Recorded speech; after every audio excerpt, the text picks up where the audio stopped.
On October 10th, the 2018 Texas A&M Turfgrass and Landscape Field Day offers expert-led discussions, facility tours, and industry networking opportunities to support the next advancements in the green industry. Meet the Texas A&M teams and industry leaders addressing turfgrass and landscape challenges with cutting-edge science. This year's event is at the Texas A&M AgriLife Research and Extension Center at Dallas, 17360 Coit Road.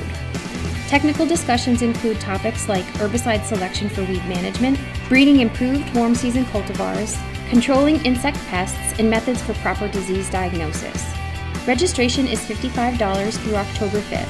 Coffee, a light breakfast, and a barbecue lunch in our new Water Education building are included.